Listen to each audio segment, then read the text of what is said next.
Hi Vilas, welcome to my channel ராகுல் stories. நம்ம இன்னைக்கு இந்த வீடியோவில் எந்த படத்தை பற்றின ரிவ்யூ பார்க்க போகிறோம் அப்படின்னா, சர்வம் மாயா அப்படிங்கிற படத்தை பற்றி தாங்க பார்க்க போகிறோம். இந்த படம் ஒரு மலையாள படம். இந்த படம் நம்ம ஊர் தியேட்டர்ஸ்லேயே இப்போ ரிலீஸ் ஆயிருக்கு. ஸோ இந்த படத்தை பற்றின ஒரு ஷார்ட் ரிவ்யூ தாங்க பார்க்க போகிறோம். வாங்க வீடியோக்குள்ளே போகலாம். இந்த படத்தோட ஒன்லைன் ஸ்டோரி என்னென்னு பார்த்தீங்க அப்படின்னா, நம்ம படத்தோட ஹீரோ ஒரு ஸ்ட்ரகிளிங் மியூசிஷியனாக இருக்கார். இவருக்கு எந்த ஆப்பர்ச்சுனிட்டியும் கிடைக்காம இருக்குது.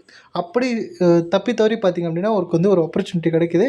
பட் அதுவுமே பார்த்திங்க அப்படின்னா ஒரு தட்டி போயிடுது. ஸோ இவர் பார்த்திங்க அப்படின்னா ரொம்ப ஒரு ஆர்த்தடாக்ஸான ஒரு சேர்ந்த ஒரு ஃபேமிலி.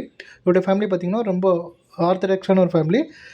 இவர் என்ன பண்ணுவார் அப்படின்னு பார்த்திங்க அப்படின்னா, இந்த நம்ம நம்ம வீட்டிலலாம் பார்த்திங்க அப்படின்னா அந்த கிரகப்பிரவேசம், கல்யாணம், ஏதாவது விசேஷம் பண்ணும்போது ஐயருங்களை கூப்பிட்டு வந்து பூஜைலாம் பண்ணுவோம் பார்த்திங்களா. ஸோ அந்த மாதிரி விஷயங்கள்லாம் பண்ணிகிட்ருப்பாரு. அது மாதிரி பண்ணிகிட்ருப்பாரு எல்லா வீட்லேயும். ஸோ அந்த மாதிரி பண்ணிகிட்ருக்கும்போது பார்த்திங்க அப்படின்னா இவருக்கு ஒரு விஷயம் வருது. என்னென்னா, ஒரு வீட்டில் வந்து பேய் பிடிச்சிருக்கு ஒருத்தங்களுக்கு. ஸோ அந்த பேயை ஓட்டிட்டா அப்படின்னா அவருக்கு வந்து அதிகமான பேமெண்ட் கொடுக்குறேன் அப்படிங்கிற மாதிரி சொல்லுவாங்க. ஸோ அதை நம்பிட்டு பார்த்திங்க அப்படின்னா அந்த விஷயத்தை வந்து ஏற்றுப்பாரு பண்ணணும் அப்படின்ட்டு. ஸோ அதுக்கப்புறம் என்ன மாதிரியான சம்பவங்கள் ஆச்சு அப்படிங்கிறது தான் இந்த படத்தோட மொத்த கதையும். ஸோ இந்த படத்தை பொறுத்த வரைக்கும் பார்த்திங்க அப்படின்னா, இந்த படம் வந்து ரொம்ப வந்து எமோஷ்னலாகவும் ரொம்ப ஒரு காமெடியாகவும் கொண்டு போயிருக்காங்க. ஸோ அந்த எடுத்துக்கிட்ட அந்த களத்தை வந்து அந்த ஒரு சப்ஜெக்டை வந்து சூப்பராக பண்ணியிருக்காரு இந்த படத்தோட டேரக்டர். சூப்பராக வந்து ஸ்டார்ட் டு எண்டு பார்த்திங்க அப்படின்னா ரொம்ப என்டர்டெய்னிங்காக கொண்டு போயிருக்காங்க. எந்த இடத்துலையுமே லேக் அப்படின்ற மாதிரி எந்த விஷயமும் கிடையாது. நமக்கு எந்த இடத்துலையும் என்னடா இப்படி இருக்கே அப்படிங்கிற மாதிரி யோசிக்க தோணாது. படத்தை ஸ்டார்ட் பண்ணி முடிக்கிற வரைக்கும் பார்த்திங்கன்னா, அவங்க என்ன சொல்ல வந்தாங்களோ அதை வந்து பர்ஃபெக்டாக ப்ராப்பராக பண்ணியிருக்காங்க அப்படின்னு தான் எனக்கு ஃபீல் ஆச்சு. எமோஷ்னலாக என்ன பண்ணணுமோ அது பண்ணியிருக்காங்க.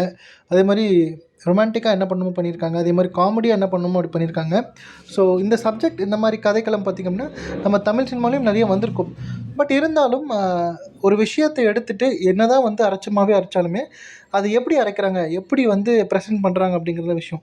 ஸோ இந்த படத்தை வந்து இந்த டேரக்டர் எப்படி ப்ரெசென்ட் பண்ணியிருக்காரு அப்படின்னு பார்க்கும்போது ரொம்ப சூப்பராகவே இருக்குது. விஷுவலும் பார்த்திங்க அப்படின்னா டெக்னிக்கலாக சூப்பராக பண்ணியிருக்காங்க. சினிமாட்டோகிராஃபியாக இருக்கட்டும், இந்த படத்தோட மியூசிக்காக இருக்கட்டும், எல்லாமே சூப்பராக இருக்குது. கண்டிப்பாக சான்ஸ் இருந்தால் இந்த படத்தை போய் தியேட்டரில் போய் பாருங்கள். பார்த்துட்டு உங்களோட ஃபீட்பேக் என்ன அப்படிங்கிறத கமெண்ட்டில் லீவ் பண்ணுங்கள். ஸோ இந்த வீடியோ பிடிச்சிருந்தால் லைக் பண்ணுங்கள், ஷேர் பண்ணுங்கள். மறக்காமல் என்னுடைய ராகுல் ஸ்டோரிஸ் அப்படிங்கிற என்னுடைய யூடியூப் சேனலை சப்ஸ்கிரைப் பண்ணிவிடுங்க. தேங்க்யூ.